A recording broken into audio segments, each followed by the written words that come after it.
और अपना नाम बदल के राकेश कुमार बदला, राकेश कुमार उर्फ सम्राट चौधरी, और फिर राकेश कुमार गायब हो गए, अब ये हो गए सम्राट। एक बार शायद मौर्य भी लिखा था। हाँ, वो जो डॉक्यूमेंट दिया था ना, हाँ, उसमें लिखा था। उसमें जब ये जेल चले गए तो सम्राट कुमार मौर्य के नाम पर एक फर्जी डॉक्यूमेंट लगाकर इन्होंने अब ये साबित किया था कि मैं 15 साल का हूं।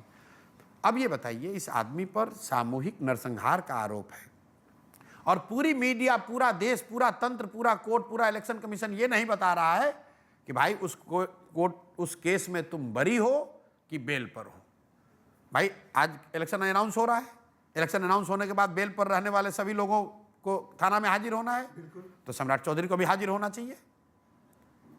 पुलिस यहां बता दे, डीजीपी बता दें ये बेल पर हैं कि छूटे हुए हैं, कोर्ट का डॉक्यूमेंट दिखाएंगे हमको। आप कह रहे हैं ना कोर्ट का डॉक्यूमेंट क्यों नहीं दिखा रहे हैं? इसीलिए नहीं दिखा रहे हैं कि पहले मैं चाहता हूं कि ये राज्य की जनता देखे कि आप देश में बात कर रहे हैं मोदी जी सफाई की, शुचिता की, बिहार में अपराध मुक्त राज्य की, और आपका उप मुख्यमंत्री बेल पर है कि बरी हुआ है, ये बता दो।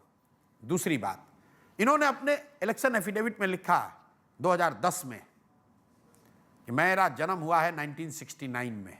हो सकता है अवतार ले रहे हो, आपको ना सुन पता हो। लीजिए, अब ये देखिए, 1998 में इन्होंने कहा कि मेरा जन्म हुआ 1981 में, मैं 15 साल का हूं, इसलिए मेरे पर हत्या का आरोप है, लेकिन मुझे छोड़ दो क्योंकि मैं नाबालिग हूं। 2010 में इस आदमी ने अपने इलेक्शन एफिडेविट में लिखा कि मेरा जन्म हुआ है 1969 में और मैं 7वीं पास हूं, अप टू 7।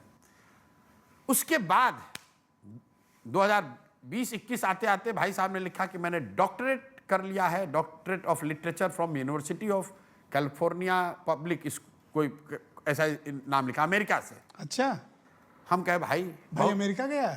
अब सुन लीजिए, अब ये सब तो बात की, हम कामराज यूनिवर्सिटी से कोई प्री फाउंडेशन कोर्स कर लिए, नहीं ये कैलिफोर्निया पे आओ पहले। और उसके बाद इन्होंने कहा doctorate of literature from California public university. Doctor सम्राट चौधरी हो गए। तो हमने कहा, और उस पर कई लोगों ने आरोप लगाया पहले, तो मैंने कहा भाई, और इन आरोप का इन्होंने जवाब दिया कि मेरे ये डिग्री मानद है, ये है, वो है। मैंने कहा भाई सब ठीक है, महाप्रभु ये बता दो कि 10वीं क्लास कब पास किए, 10th कब पास किए, ये बता दो। भाई ग्रेजुएट होगा आदमी तो 10वीं पास करके गया वो होगा। कब बता दो ना, वो कब किए और कहां से किए। तो हाफिडेविट में बता दिया, नहीं लिखा ना हाफिडेविट में।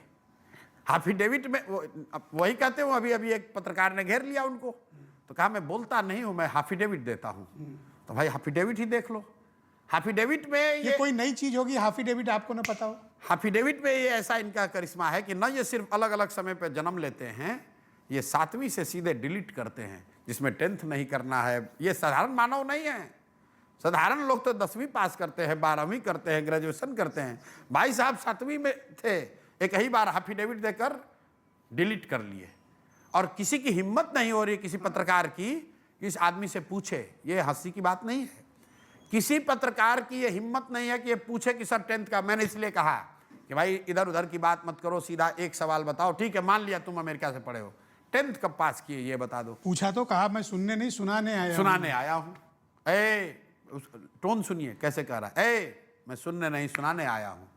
तो भाई भाजपा के समर्थक वोटर, आप भी सुन लीजिए कि जिस सम्राट चौधरी को आप लोगों ने अपने वोट देकर नेता बनाया है, आप वो ये नहीं बता सकता है कि वो 10वीं पास है कि नहीं। मैं कह रहा हूं कि पास 10वां नहीं किया है, 2 फर्जी डिग्री अपने एफिडेविट में लगाया है, और ये आदमी नरसंहार का अभियुक्त है, 7 लोगों की हत्या का अभियुक्त है, और फ्रॉड भी।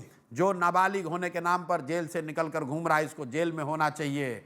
और तीसरी बात, इलेक्शन कमीशन देख ले कि क्यों लेते हो एफिडेविट किसी से। जब वो हाफिडेविट बनाकर कुछ भी लिख दे और उसकी जांच नहीं करते हो, तो फिर क्यों लेते हो हाफिडेविट लोगों से।